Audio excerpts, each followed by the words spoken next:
Okay, let's see. I've already talked about pop superstar Kylie Minogue's acting career, and I've discussed Cher's dive into film and Cyndi Lauper's. Who am I forgetting? What pop superstar's acting career deserves a discussion on this channel?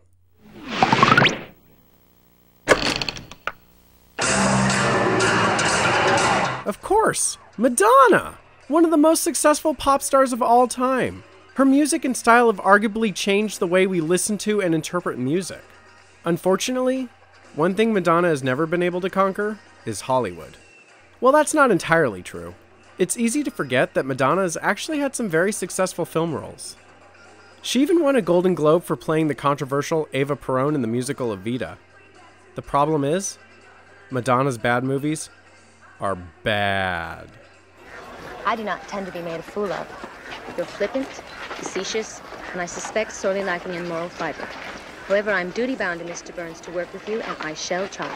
And because of that, Madonna's dives into acting have pretty much become a punchline.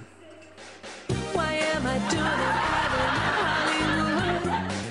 I've been in movies and I'm not that good.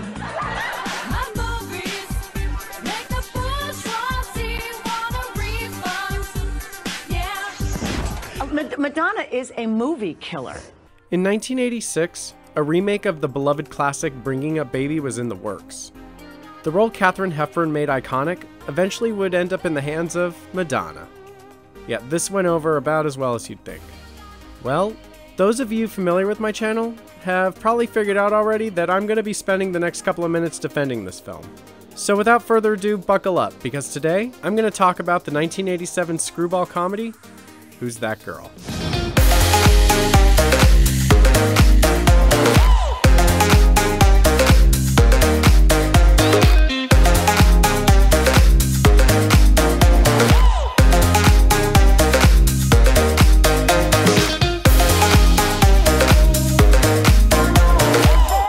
The film's opening credits is a cartoon that actually gives a lot of backstory. A man has damning evidence on a prominent person and has it locked up in a safe deposit box. The man then gives the key to the safe deposit box to his girlfriend Nikki. Shortly after, the man is murdered by two goons. Nikki gets pulled over after running a red light, and when the cops search her car, they find the man's murdered body in the trunk. Nikki is hauled off to prison, holding onto the key. Now 4 years later, Nikki is getting ready to be released from prison for good behavior, and is scheduled to return to her home in Philadelphia. I will say it's kind of obvious that she's not really being released for good behavior. Did you see what she did? Did you get her back in here now? You want her back here? Hell no. Be nice. We also meet uptight lawyer Loudon. Loudon is about to enter a marriage of convenience with the boss's daughter, Wendy. Loudon's soon-to-be father-in-law tells him that there is a new program in their company called Operation Prisoner Shuttle, where they take prisoners recently released and drive them to their next destination. He asks Loudon to pick up Nikki and drive her to the bus station. Loudon also has to pick up an exotic animal for a rich, eccentric man. This thing ain't Mr. Bell's cat? No, Einstein, that is the cat. The cat is more than he bargained for, but he hasn't met Nikki yet. Nikki takes control of his car, and it's clear she has no plans to go to the bus station. They end up at the mall where she steals a bunch of stuff. Loudon has a panic attack and ends up in the hospital, and Nikki steals the car to go buy a gun. All right, where's Murray? Hold it, he's with me. You set me up, punk! Get real. After they escape, Nikki admits that she was framed for murder, and she's never been told where the safe deposit box is. But she has the key, and is on a mission to clear her name. Clear your name? That's what this is all about? Clearing your name? Yeah. Why don't you just go steal one? Eventually, Loudon agrees to help her, and the two embark on an outlandish mission, starting with finding the goons who murdered her boyfriend. Things get pretty crazy from here, and of course, they eventually fall in love. Oh, and don't forget, there's also a giant cat. Who's That Girl was a commercial and critical failure. At the 1988 Razzie Awards, it was nominated for Worst Film, Worst Director, Worst Screenplay, and Madonna won for Worst Actress. People hated this film. Even Madonna won't defend this one. And I think Who's That Girl was a bad movie that I was bad in. Who's That Girl is a loose remake of the 1938 Bringing Up Baby. Even though it's a loose remake, it's very easy to see the comparisons. Both movies are about an uptight professional who is about to enter a loveless marriage, but then encounters a free spirit and ends up on a zany journey with her and a giant cat. They even have a few similar jokes. And what's his name? It's, Bone. Bones? What one Bones? What's the fish's name? Loudon. Loudon. Loudon what? Clear. Loudon clear.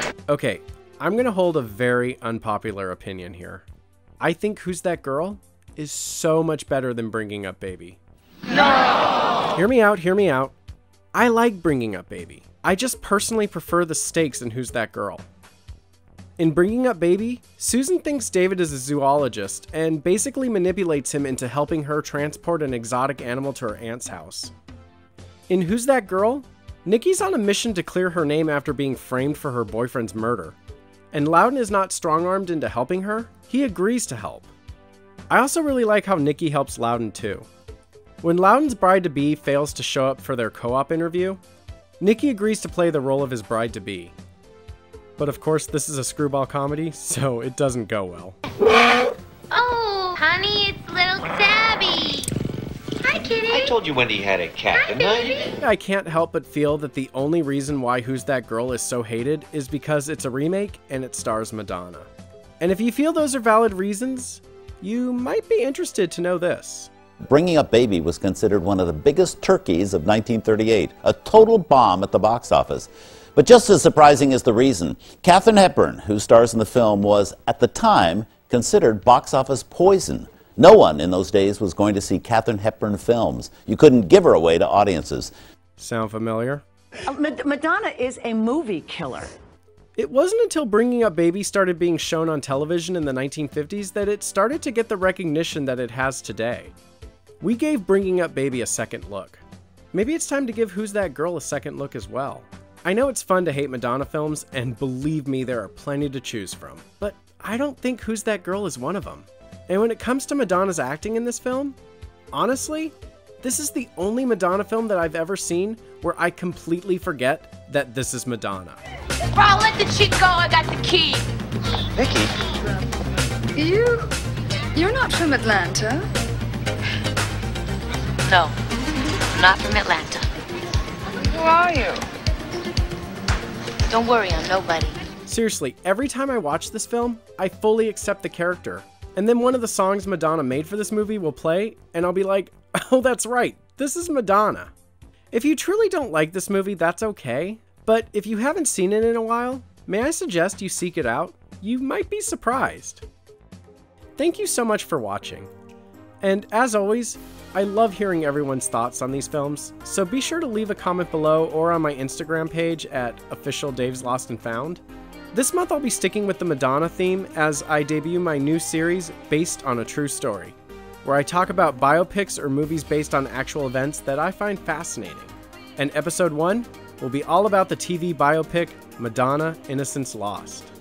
It should be up in the middle of June, so I hope you stay tuned, and as always, until next time.